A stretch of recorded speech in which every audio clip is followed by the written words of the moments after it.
Hello guys, welcome to my second vlog. First वाला थोड़ा बहुत गुजारा टाइप का vlog बनाया था.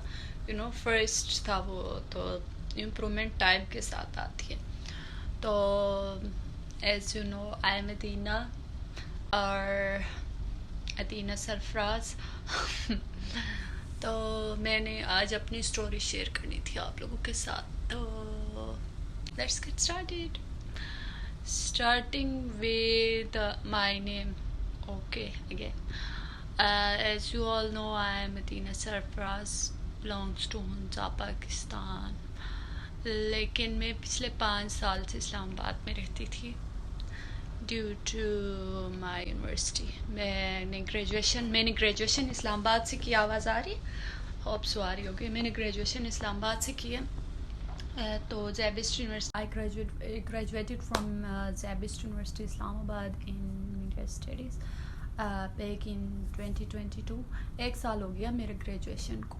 ग्रेजुएशन के बाद मैंने 7 सेमेस्टर से जॉब स्टार्ट की थी, but it was remote job. Online काम करती थी.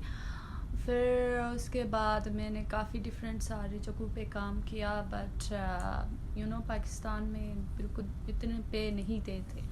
मैंने मार्च से स्टार्ट किया था कि मैं दुबई आ जाऊँ. मतलब मार्च से मैंने फिर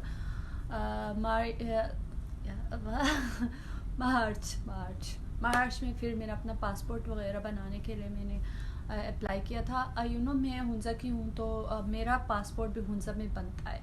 तो जहाँ का एड्रेस होता है वहीं पे पासपोर्ट बनता है. तो इसलिए मैंने हुंजा, तो मेरे लिए जाना मुश्किल था, क्योंकि हुंजा जाओ, पासपोर्ट बनवाओ, वापस आओ तो बहुत टाइम लगता था. और फिर इतना ट्रेवल करो, वापस आओ. जो अब इस्लामाबाद में तो सिर्फ पासपोर्ट के लिए हुंजा जाना मेरे लिए पॉसिबल नहीं था. सो मैंने अपना पासपोर्ट शिनाख्ती कार्ड रिन्यू करवाया नादरा से. अप्रैल में मुझे भाई ने बताया कि वीज़ा आने के चांसेस कम है. तो अभी मैं पाकिस्तान आ रहा हूँ नेक्स्ट मंथ मई में. तो मैं आज पाकिस्तान आऊँगा तो इधर फर्स्ट टाइम अकेले किसी और मुल्क में एडजस्ट होने में मुश्किल हो जाता है. और जॉब्स के लिए बुलाएंगे इंटरव्यू के लिए, कैसे जाओगी? तो अकेले कहीं जा नहीं सकोगी तो फजूल. फिर भाई पाकिस्तान आए, आई थिंक मई में पाकिस्तान आए. फिर मैं साथ भाई के साथ हुंजा गई. हुंजा में मैं तकरीबन 1 महीना रही. वहीं पे मेरे फॉलोअर्स बढ़ गए. Thank you so much guys. वहीं पे मेरे 1 महीने में मेरे 20,000 फॉलोअर्स हो गए. मेरे 3,000 फॉलोअर्स थे जब मैं हुंजा गई थी तो इंस्टाग्राम पे.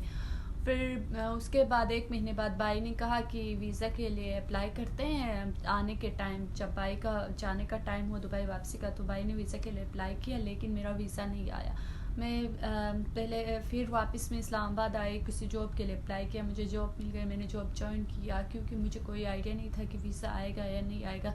तो मैंने अपने लिए जॉब ढूंढ लिया, इन केस वीज़ा नहीं आए तो ये ना हो कि मैं ऐसे ही पड़ी रहूँ. तो इस्लामाबाद में जॉब स्टार्ट कर दी. जॉब स्टार्ट करके कोई मुझे 5-6 ही दिन हुए थे. आई थिंक भाई का मुझे मैसेज आएगा आपका वीज़ा लग गया है.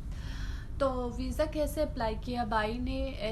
आप वीज़ा डिफरेंट एजेंसीज़ के थ्रू अप्लाई कर सकते हैं. ट्रेवल की जो होती हैं वो आप ख़ुद भी अप्लाई कर सकते हैं. वेबसाइट्स हैं, डिफरेंट वेबसाइट्स हैं जहाँ से आप ख़ुद अप्लाई कर सकते हैं वीज़ा के लिए. ख़ुद करेंगे तो ज़्यादा अच्छा है, क्योंकि उसमें पैसे इतने नहीं लगते. अगर आप किसी एजेंट के थ्रू करवाएंगे तो वो अपनी कमीशन भी लेता है. तो भाई ने दुबई से ही करवाया था. शारजा का वीज़ा लगवाया था. दुबई का नहीं मिलता वीज़ा, शारजा का लगवाया था. शारजा का लगवाओ हाँ, कहीं का भी लगवाओ, यूएई का कहीं का भी, तो आप कहीं भी रह सकते हैं पूरे यूएई में. शारजा का लगवाया. भाई के एक दोस्त होते हैं यहाँ पे जो इस तरह के काम करते हैं वीज़ा लगवाने. उन्होंने फिर मेरे लिए वीज़ा के लिए अप्लाई किया, तो आ गया मेरा वीज़ा. पाकिस्तान में बहुत सारी सिटीज़ बैन है, ये सच भी है. क्यों बैन है ये भी मैं आपको बताती हूँ. बैन इसलिए है, सारी जगह इसलिए बैन है ना, कि यहाँ पे बहुत सारे पाकिस्तानी आके लोन लेके यहाँ से दूसरे कंट्री शिफ्ट हो गए. यूरोपियन कंट्रीज हो, कहीं भी हो, वो यहाँ से शिफ्ट हो गए लोन दिए बगैर. तो उन जो इस तरह गए थे, उन जिनका बायोडेटा मिला कि ये कहाँ से बिलोंग करते हैं इस तरह, तो इस तरह जिन लोगों का पता चला वो कंट्रीज़ पाकिस्तान की, वो स्टेट्स पाकिस्तान की, इलाके जगह जो भी कहीं वो बैंड कर दी गई है ना. तो उनमें हुंजा भी आता है, तो हुंजा भी बैन था. लेकिन क्योंकि ये फ्रॉड लड़कों ने किया, तो लड़कों के लिए मुश्किल होता है कि वो वीज़ा मिल जाए, लेकिन लड़कियों के लिए 99% चांस होता है कि वीज़ा मिल जाए. थोड़ा टाइम लगेगा बट आपको वीज़ा मिल जाएगा. فرسٹ تھنگ آپ ویزا کیسے اپلائی کر سکتے ہیں، کسی بھی ایجنٹ کو بتا سکتے ہیں یا کسی بھی ٹریول ایجنسی کو بتا سکتے ہیں، وہ آپ کو لیے اپلائی کر دیں گے، ہو جائے گا آپ کا ویزا. سیکنڈ، جاب کیسے ڈھونڈیں گے. آپ نے جاب اس طرح ڈھونڈنی کہ آپ کا کوئی رشتہ دار وغیرہ ادھر رہ رہا ہے تو آپ وزٹ ویزا 2 مہینے کا وزٹ ویزا کے لیے اپلائی کریں آ کے، پھر ادھر جاب ڈھونڈیں گے تو آپ کو کمپنی ویزا دیتی ہے، 2 سال کا ورک ویزا ملتا ہے، وہ کمپنی کی طرف سے ہی ملے گا. آپ نے 2 مہینوں میں کوشش کرنی کہ جاب ملے. میرے آئے ہوئے 20 دن ہو گئے، مجھے کوئی ابھی تک جاب نہیں ملی ہے، اور میں کوشش کر رہی ہوں اور انٹرویوز ہو رہے، لیکن ابھی تک مجھے کوئی جاب نہیں ملی ہے. اور جو ایکسپینس کی بات کریں کہ اگر ویزا جو ہے پاکستان کا ویزا آئی تھنک 60,000 to 80,000 کا مل جاتا ہے ویزا، اور پھر ٹکٹ کے ساتھ ملا کے آپ کو آئی تھنک 1,50,000 سے لے کے 1,80,000 تک کا آپ کا خرچہ آ جائے گا ویزا اور ٹکٹ کی بات کروں. کیونکہ میں جب آئی تھی تو ٹکٹ رہی تھی نا، تو ٹکٹس اصل میں عید کے بعد ہی آئی تھی، تو ٹکٹس مہنگی ہوئی تھی کیونکہ عید پہ سارا پاکستان سے واپس آ رہے تھے، عید پہ جو گئے تھے، تو اس وجہ سے مہنگی ہوئی تھی. تو ابھی سستی ہوں گی، 50,000 کی بھی ٹکٹ ملتی ہے، میں نے چیک کیا تھا 50,000 تک کی بھی ٹکٹ ملتی ہے. تو اس حساب سے اگر آپ آئیں گے تو آئی تھنک 1,20,000 تک کا بھی خرچہ آپ کا آ سکتا ہے ویزا اور ٹکٹ ملا کے. پھر آپ آئیے، جاب ڈھونڈے. تو دیٹس اٹ، یہی تھا میرا بس آج کا.